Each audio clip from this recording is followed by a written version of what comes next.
Hello and welcome to day 18 of our January Challenge 2022. So today we're looking at a new stretch of music, and the first thing to note is that we have a little direction at the top of this which says quaver equals crotchet. So if you also notice, our previous 2 days we've been in 6/8 time. So 6 quavers in a bar, 6 eighth notes in a bar. Which is divided into 1 and 2 and a field of 2 beats.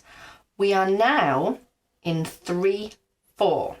So 3 crotchet beats or 3/4 note beats, each divided into 2. So the feel is going to become 1, 2, 3 sort of thing, instead of 1 and 2 and but also we've got this quaver equals crotchet. So if you recall, our beginning of our piece was very nice and steady. Dum ba da dum bum, for example. So that would be our quaver. So now it's effectively twice as many notes to fit into that speed. Dum ba dee da dee da. Instead of that would make this bit, but it's not, it's yum ba dee da dee da. Okay, it actually feels very natural when you come to do it and come to flow through into it. So let's have a look at today's 4 bars. A lovely pattern today. This is going to be setting us up for the melody to come. So we have an octave and a fifth in the left hand, D, A, D, and we have E, F and A in the right hand, so we're just leaping over this string to get our thumb on there. We have that shape, and that's really good to sort of practice opening up to that shape. So again, aim with your thumbs, okay, because actually that represents 3 out of the 4 bars. D, A, D, E, F, A, and again. Okay, the 3rd bar goes somewhere else, and then we come back to D, A, D for the 4th bar, okay? Now, when it goes somewhere else in bar 3, we move the exact shape and the exact pattern and the exact gap between notes, and we just take it up to G, D, G, A, B, D. Okay, so it's exactly the same.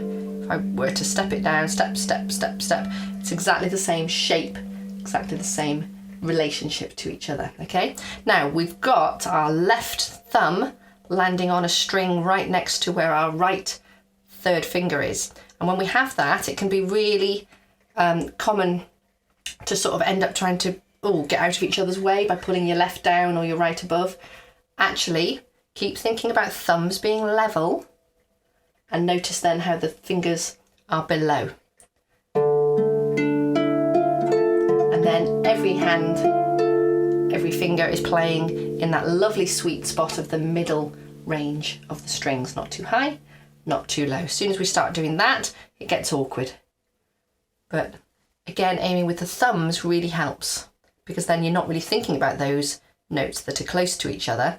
You're just opening your hand out to the relevant spaces.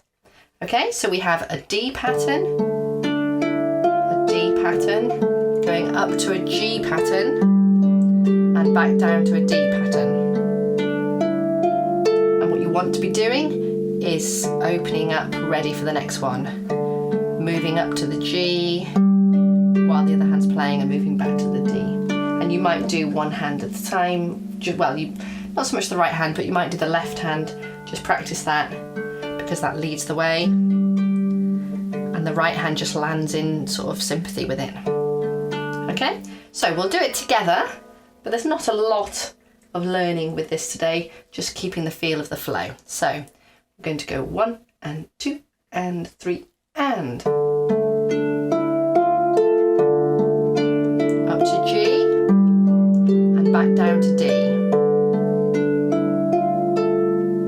Okay, and then the work is going to be when we put this in context to what came before, so that you can do our last bar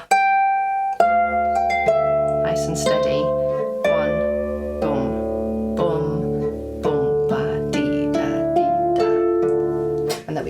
transition through. So that'll be really worth working on. We will do more on that on day 20, but don't wait until then to work on that. You can also start moving that through and working on that transition as well. Well done. I'll see you on the play along.